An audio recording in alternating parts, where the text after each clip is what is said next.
Senti muito prestigiado por Vossa Excelência em receber o convite para participar desse ciclo de palestras. Eu contava que nós temos assim uma paixão muito grande pelo direito eleitoral e sentimos sempre a dificuldade de participar, não só como ouvinte, mas participar nos debates, de eventos voltados ao direito político, ao direito eleitoral e ao direito partidário. Portanto, é uma grande alegria participar desse momento importante da história do direito, da justiça eleitoral, da história do direito eleitoral aqui no Estado de São Paulo, promovido por Vossa Excelência.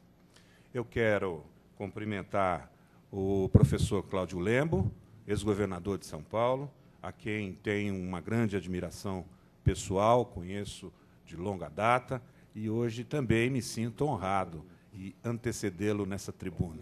E confesso aos meus colegas da plateia de que me sinto um pouco oprimido, talvez, né, em suceder a palavra do grande jurista Alexandre de Moraes e anteceder a palavra do nosso sempre mestre, professor Cláudio Lembo. Eu quero cumprimentar todos os magistrados aqui presentes, os magistrados integrantes da Corte Eleitoral Paulista, na pessoa do Dr. Paulo Hamilton Siqueira Júnior, cumprimentar todas as demais autoridades judiciárias. Quero cumprimentar com muita alegria minhas colegas advogadas, meus colegas advogados, na pessoa do Dr. Marcelo Augusto Rosa de Souza, vice-presidente da Comissão de Estudos Eleitorais da OAB de São Paulo. Quero também deixar consignar os meus cumprimentos a todos os servidores da Justiça em geral, fazendo na pessoa da nossa diretora-geral do Tribunal Regional Eleitoral de São Paulo, doutora Jade Promete. Cumprimentar todos os demais presentes e dizer que, neste momento, eu até, desembargador Walter Guilherme, me sinto parcialmente com a minha missão cumprida, porque eu, depois da palestra do professor Alexandre de Moraes, eu percebo que praticamente se foi esgotado o tema, sobretudo no que Sua Excelência abordou sobre a questão do ativismo judicial. Mas eu quero, talvez, assim, impulsionado, né, inspirado no exercício da advocacia, trazer assim alguns dados históricos a vocês, como um militante, né, da área jurídica na justiça eleitoral. E isso fica sempre marcado em razão da minha paixão como advogado atuando na justiça eleitoral. Eu digo da paixão porque eu sinto um orgulho, desembargador Walter Guilherme, desembargador Toledo, de ter no meu escritório 2 filhos que estão dando continuidade a um trabalho que eu comecei há mais de 30 anos. E que, naquela época, desembargador, nós não tínhamos nem literatura e pouquíssimos professores. Eu me lembro quando eu tive a honra de conhecer o professor Alberto Rolo, não, e começamos a trocar algumas informações, isso nas eleições de 1988, quando vieram os primeiros, né, indícios da grande redemocratização do país. Então, eu fiquei amigo do Alberto Rolo, e nós fomos lá fundar, junto com o ex-juiz do TRE de São Paulo, o doutor Rubens, o Núcleo de Direito Político Eleitoral. Então, esse momento é um momento muito importante para todos nós, operadores do direito, sobretudo na área do direito eleitoral. Mas eu penso que, nessa questão da abordagem sobre o tema, nós vamos encontrar na Constituição Federal as importantes premissas que emergem do Estado Democrático de Direito. No primeiro, lastreado na cláusula máxima, lavrada no artigo 1º, parágrafo único, que todo o poder emana do povo, que exerce por meio de representantes eleitos ou diretamente nos termos da Constituição. que contempla, obviamente, o exercício da soberania popular através das regras derivadas dos direitos políticos, com a remessa de todos os princípios da democracia representativa. De outro lado, na regra matriz estampada no artigo 2º, que estipula: são poderes da União, independentes e harmônicos entre si, o Legislativo, o Executivo e o Judiciário. Nesta cláusula, fixando o princípio da tripartição dos poderes, cada um atuando dentro das suas respectivas autonomias.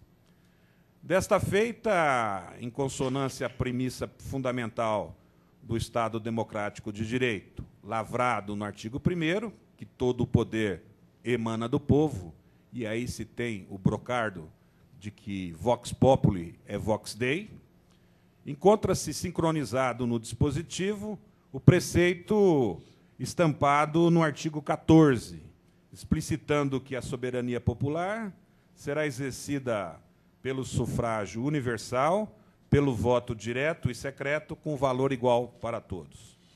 Revestindo, evidentemente, os membros do Poder Executivo e os membros do Poder Legislativo na esfera de fungibilidade quanto ao tempo de duração no exercício do mandato eletivo, em face da inexorável possibilidade de substituição dos seus membros, em consonância ao princípio da alternância do poder.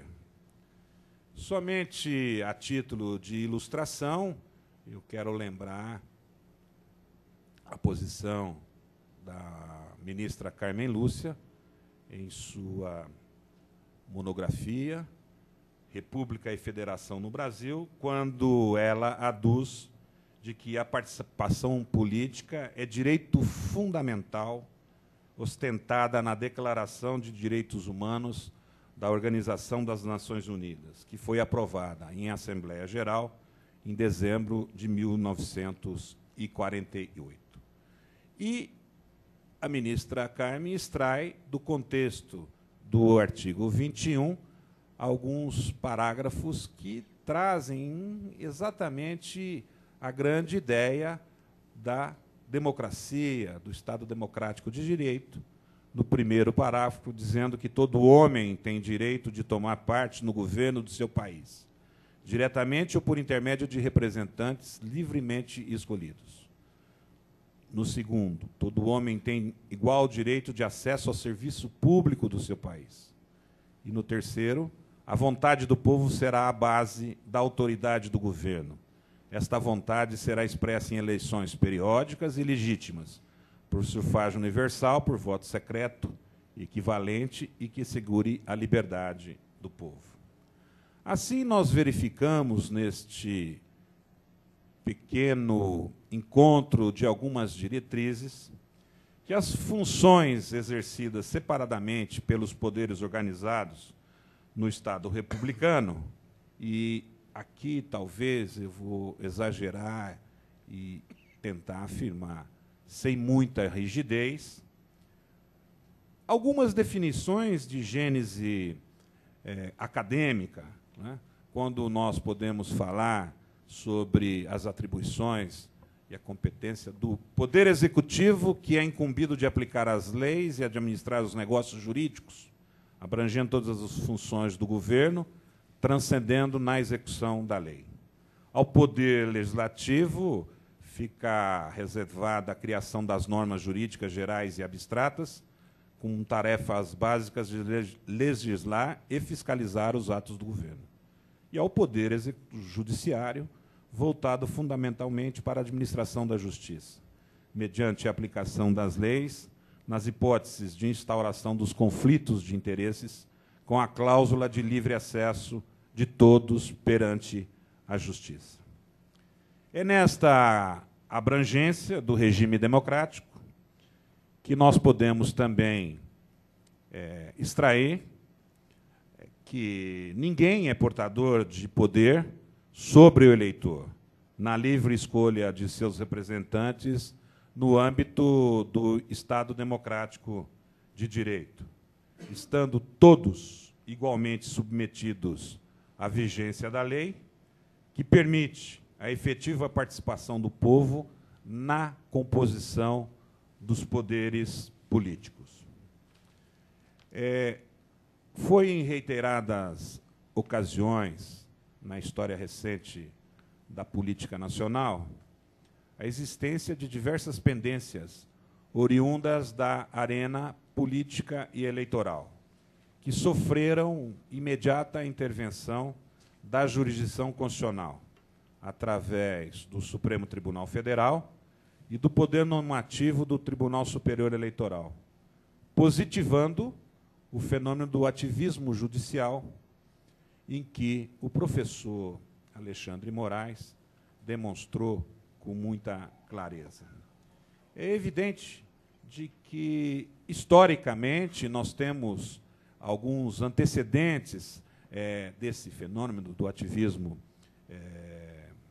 judicial, e eu quero, somente a título de rápida informação, comentar com vocês de que, conforme até o professor Alexandre disse, ficou bem evidenciado essa questão por ocasião do julgamento em 1992, em junho de 92, do recurso extraordinário originário da cidade de Mira Estrela, aqui no estado de São Paulo, aonde foi questionado neste recurso extraordinário a questão sobre o entendimento de que as constituições dos estados não detinham competência para a fixação de números de vereadores nas câmaras municipais. É exatamente nesse julgamento do recurso extraordinário que foi questionado um dispositivo estampado na lei orgânica do município de Mira Estrela.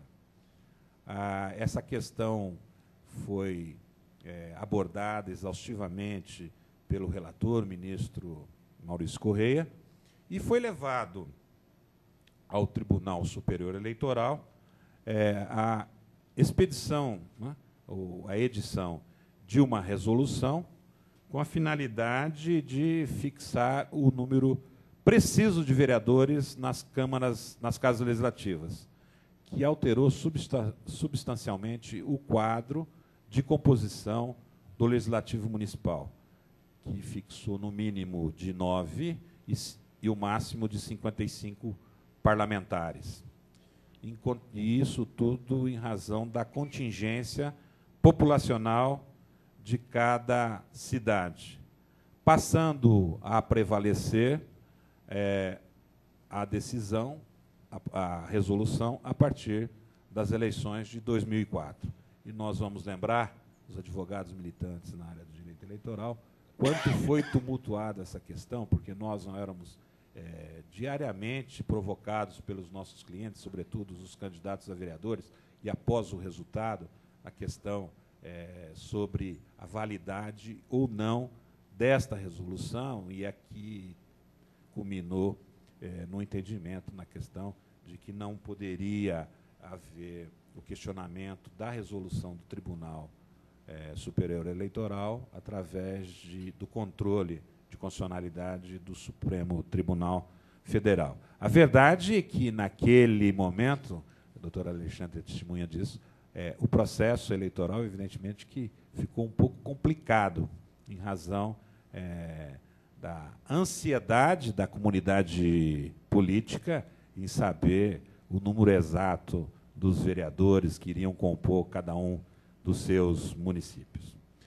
Mas é certo que, em confronto a essa decisão originária da Suprema Corte Brasileira, foi apresentado no Congresso Nacional, em maio de 2008, uma proposta de emenda constitucional, que aumentou em 7.500 vagas de vereadores em nosso país, passando de 51.748 para 59.791 vereadores em todas as câmaras municipais no Brasil. Foi promulgada a emenda constitucional número 58, em setembro de 2009. Naquela oportunidade, foi lavrada na sua redação a aplicação imediata de seus efeitos a partir do processo eleitoral de 2008, cuja eficácia imediata, com a sua aprovação, restou suspensa por meio de liminar concedida em medida cautelar na ADI 4.307, relatada pela ministra Carmen Lúcia. Vocês até foi motivo, eu fazer aqui uma pequena colocação, foi motivo, logo após a promulgação da emenda, o ministro Carlos Aires Brito, em uma sessão do Tribunal Superior Eleitoral, ele determinou a expedição de um ofício a todos os tribunais regionais eleitorais que não permitisse posse aos vereadores que seriam beneficiados pela emenda constitucional. E foi logo a seguir que houve o questionamento da ADIM, em que foi concedida a medida cautelar, deferimento da liminar e medida cautelar deferida pela ministra Carmen Lúcia. Mais uma vez, também, o Supremo Tribunal Federal foi provocado com a impetração da ação direta de inconstitucionalidade. No ano de 2006, e aqui também relatou o doutor Alexandre, que tratou de dos principais fatos decorrentes do ativismo judicial, que foi tratado na questão da verticalização dos partidos políticos, né? Se houve uma interpretação sobre a questão voltada à autonomia dos partidos políticos. E aquela questão foi colocada em debate em razão de uma resolução editada pelo Tribunal Superior Eleitoral, em que respondeu uma consulta de um parlamentar sobre a vinculação do texto que tornava obrigatória, nos Estados Federados, a composição dos partidos políticos nas coligações, refletida nas coligações estaduais, refletida a sua participação na eleição presidencial. Foi objeto da emenda constitucional número 52, não? Fixada na interpretação do artigo 17, e, posteriormente, a ministra Ellen Grace, relatora da ação direta de inconstitucionalidade, manteve intacto o Instituto da Verticalização na eleição de 2006, a qual a emenda já fixava, previa a sua eficácia imediata nas eleições de 2006, restando a sua inaplicabilidade a partir, então, da eleição presidencial de 2010, essa última eleição, em que não tivemos esse caso da verticalização. Outro assunto que derivou com muita polêmica na questão do ativismo judicial, né, na intersecção dos poderes no direito eleitoral, foi o julgamento de 3 mandatos de segurança, né, proferidos pelo Supremo Tribunal Federal, relativamente à polêmica voltada à fidelidade partidária, né, e que se empreendeu o entendimento de que o partido político é o legítimo titular do mandato eletivo, tornando-se o candidato eleito o mandatário para o exercício do cargo. O TSE, após o julgamento do mandado de segurança, novamente editou a resolução regulamentando, através da mesma resolução, as hipóteses do reconhecimento de infidelidade e as hipóteses de desligamento do filiado com a sua agremiação política, que tratou da edição da resolução número 22.610, relatada pelo ministro César Peluso. E agora eu quero comentar rapidamente a questão sobre a provocação à vida, ainda em sede de recurso extraordinário, sobre a Lei Complementar 135, a lei do ficha limpa ou a lei do ficha suja, que, lamentavelmente, vencido já todas as fases do processo eleitoral, estando a Justiça Eleitoral em aguardar o cumprimento do seu último ato solene, que será a diplomação dos candidatos eleitos, e aqui no Estado de São Paulo, devendo ocorrer a sessão solene no dia 17 de dezembro, ainda não se encontra definido a questão. Eu, particularmente, desde o início, por ocasião da apresentação do projeto de lei nos idos de setembro de 2009, eu me coloquei parcialmente contra os efeitos imediatos da lei. Eu não sou contra o contexto da lei, eu sou contra os vícios de constitucionalidade que a lei contém. Naquela oportunidade, eu dizia da impossibilidade até da sua vigência nesse processo eleitoral, mas eu não imaginava de que o Congresso Nacional, em um ano de eleição, cumpriria rigorosamente a sua atribuição com o povo brasileiro e, dentro do prazo de um ano anterior à data da realização da eleição, rapidamente conseguiu aprovar na Casa Legislativa, na Câmara Federal e, posteriormente, no Senado da República, todo o conteúdo apresentado na minuta da proposta vinda da Comissão de Justiça da Câmara Federal. Eu até, no início, também combati um possível vício que teria havido no momento da alteração da redação aprovada pela Câmara Federal e que originou uma emenda de redação pelo senador Dornelles, do Rio de Janeiro, em que essa alteração não foi objeto de apreciação pela Câmara Federal. Ela foi imediatamente promulgada a lei complementar. E eu, no início, eu dizia isso, mas não percebi, queria insistir, mas não encontrei respaldo de alguns colegas, não encontrei respaldo de alguns juristas, mas eu sempre meditava que haveria, sim, algum vício nessa colocação da emenda de redação.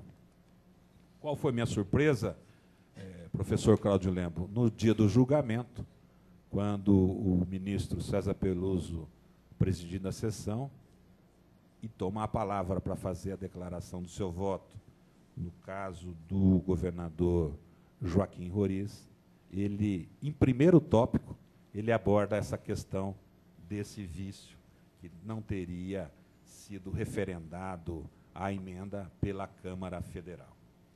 Mas, de tudo, ainda continuei preocupado. Será que nós podemos admitir, entender, ou ter um convencimento sobre a constitucionalidade na vigência da lei nestas eleições? E eu sinto que eu nunca pretendi ficar enfraquecido e dizia, não, nós temos o artigo 16, e o artigo 16 fala do processo eleitoral, do artigo 16 fala de um ano antes da data da realização das eleições. E depois eu me surpreendo com o resultado, né, que não foi ainda definido em razão da ausência de um ministro que não foi nomeado ainda, do empate de 5-5, aonde a matéria, então, se coloca como absoluta complexidade jurídica no âmbito do direito constitucional. Com certeza. E eu penso comigo, como cidadão e não como advogado, será que nós, eleitores, não tivemos nossos títulos rasgados, desprezados? Porque eu votei em um deputado que eu não sei ainda se está decidida a sua eleição. E nós estamos próximo da data em que o desembargador Walter Guilherme irá entregar o diploma aos candidatos eleitos. Então, nós teremos aqui em São Paulo, novamente, aquela questão que nós tivemos nas eleições de 2006, né? 2 retotalizações. Né? Quer dizer, então, quem está eleito perde a vaga, quem não está eleito perde a vaga. Recentemente, já tivemos um caso de um deputado federal, né? Que, em razão de obter a prestação da tutela jurisdicional do Tribunal Superior Eleitoral, né, foi considerado válido seus votos agora, semana passada. Então, o Tribunal Regional Eleitoral terá que fazer uma nova totalização. E nós teremos, então, que aguardar. Lamentavelmente, essa provocação talvez não seja culpa, evidentemente, do Supremo Tribunal Federal e talvez até do Tribunal Superior Eleitoral, mas sim, talvez da precipitada, né, mas atrasada votação da lei complementar junto ao Congresso Nacional, que resolveu votá-lo nas vésperas da eleição, no dia de início, talvez entendendo que o microprocesso eleitoral se inicia na data da realização das convenções partidárias, a partir do dia 10 de junho do ano da eleição. Portanto, aqui não é crítica, mas é, talvez, ou certamente, uma indignação de um brasileiro, né, que tenta entender o processo político, né, na nossa nação, que estuda muito, mas que, nesse momento, ficou decepcionado em razão de não ter uma definição jurídica sobre a questão. A questão é de altíssima complexidade, todos nós sabemos. Nós fomos instaurar um debate sobre essa questão, o desembargador Walter Guilherme. Tenho certeza que nós vamos tomar 5, 6 dias aqui, trazendo as maiores autoridades do direito constitucional brasileiro, e que não chegaremos à conclusão. Mas aqui fica, somente a título de exemplo, a provocação à vida no Supremo Tribunal Federal, no que tange a argumentação sobre os vícios de constitucionalidades contidos na lei complementar 135 de junho de 2010. E, recentemente, nós tivemos, e foi largamente abordado, quem teve oportunidade de participar, semana passada, na Ordem dos Advogados do Brasil, um seminário promovido pela nossa comissão, em conjunto com uma outra comissão da OAB, a participação do desembargador, a brilhante participação do desembargador Walter Guilherme, na abordagem que ele fez sobre a aplicação no processo eleitoral da liberdade de manifestação de opinião e crítica, que foi objeto de uma ação direta de inconstitucionalidade, proposta, impetrada pela ABERT, Associação Brasileira das Emissoras de Rádio e Televisão, no que tange ao questionamento do artigo 45, o inciso 2º e 3º da lei, e onde foi, novamente, foi suspenso o dispositivo que conferia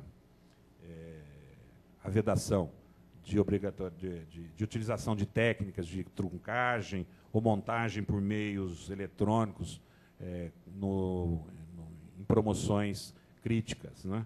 E também no que tange a configuração, a impossibilidade de configuração da propaganda eleitoral, né, que pudesse desequilibrar o princípio horizontal entre todos os candidatos. Essa liminar concedida pelo ministro Carlos Aires Brito, ela já foi referendada agora, no mês de setembro, no início de setembro, pelo plenário do Supremo Tribunal Federal. Então, nós temos, nessas rápidas abordagens, notado a questão do ativismo, né, da existência desse fenômeno no direito brasileiro, do ativismo judicial, né? Às vezes, pela provocação oriunda da arena política ao Supremo Tribunal Federal, e outras vezes através da regulamentação da lei, através dos atos normativos do Tribunal Superior Eleitoral. E aqui, ontem, brilhantemente, foi abordada pelo secretário-geral do Tribunal Superior Eleitoral, Dr. Manuel Carlos de Almeida Neto.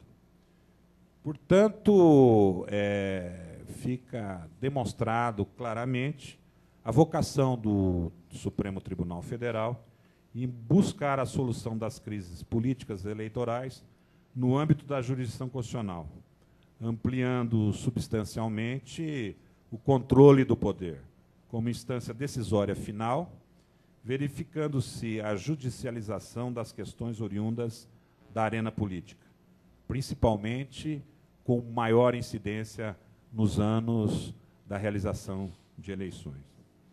Em último tópico, eu não quero, evidentemente, pretender colocar nenhuma censura no atual comportamento adotado pela classe política, ou pelo menos por parte da classe política, sobretudo quanto à posição dos candidatos derrotados, que vem artificializando o recente instituto criado, que é a judicialização dos resultados das eleições, aonde os derrotados buscam alterar ou desprezar a vontade imposta pela soberania popular, através da expressa manifestação ortogada livremente e legitimada pelo processo democrático representativo, através do voto na escolha dos seus representantes do povo. E eu digo isso porque se volta contra os princípios republicanos.